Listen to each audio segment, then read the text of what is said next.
আলফাডাঙ্গা উপজেলা বিএনপির পক্ষ থেকে খন্দকার নাসির গ্রুপের আয়োজনে এক বিশাল ইফতার মাহফিল অনুষ্ঠিত হয়েছে। কবির হোসেনের প্রতিবেদনে থাকছে বিস্তারিত। বিএনপি চেয়ারপারসন দেশনেত্রী বেগম খালেদা জিয়ার দ্রুত রোগমুক্তি কামনায় আয়োজিত এ মাহফিল শুক্রবার বিকেলে আলফাডাঙ্গা এজেড পাইলট সরকারি উচ্চ বিদ্যালয় মাঠে অনুষ্ঠিত হয়। প্রায় ২,০০০ রোজাদারদের জন্য ইফতারের ব্যবস্থা করা হয় এই অনুষ্ঠানে। উপজেলা বিএনপির আহ্বায়ক আব্দুল মান্নান মিয়া আব্বাসের সভাপতিত্বে আয়োজিত মাহফিলে প্রধান অতিথি ছিলেন ফরিদপুর ১ আসনের সাবেক সংসদ সদস্য ও কেন্দ্রীয় কৃষক দলের সহসভাপতি আলহাজ খন্দকার নাসিরুল ইসলাম। বক্তব্যে তিনি বলেন, জনগণের ভোটের অধিকার প্রতিষ্ঠার জন্য আমাদের দীর্ঘ আন্দোলন সংগ্রাম চালিয়ে যেতে হবে। বিগত সরকারের পতনের পর ৭ মাস পার হয়েছে। দীর্ঘ ১.৫ দশকের শাসন শোষণে বিপর্যস্ত বাংলাদেশ মেরামতের জন্য হয়তো এ সময় যথেষ্ট নয়।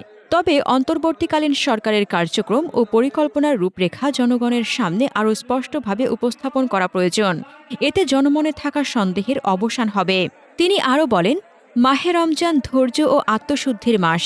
আমাদের কথাবার্তা, কাজকর্ম ও চলাফেরায় ধৈর্য ধারণের মাধ্যমেই সিয়াম সাধনা পূর্ণতা পাবে।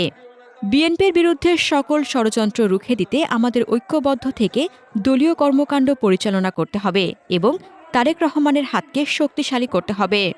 আলফাডাঙ্গা উপজেলা বিএনপির সদস্য সচিব মোহাম্মদ নুরুজ্জামান খসরুর সঞ্চালনায় আরও বক্তব্য দেন পৌর বিএনপির আহ্বায়ক মোহাম্মদ রবিউল হক রিপন, উপজেলা বিএনপির যুগ্ম আহ্বায়ক মোহাম্মদ মনিরুজ্জামান মনির, উপজেলা যুবদলের আহ্বায়ক মোহাম্মদ শাহিন মোল্লা, উপজেলা যুবদলের সাবেক যুগ্ম আহ্বায়ক মোহাম্মদ লিয়াকত হোসেন পারভেজ, উপজেলা ছাত্রদলের সাবেক সভাপতি মোহাম্মদ মিল্টন উদ্দৌলা ও মোহাম্মদ আমিনুর রহমান প্রমুখ।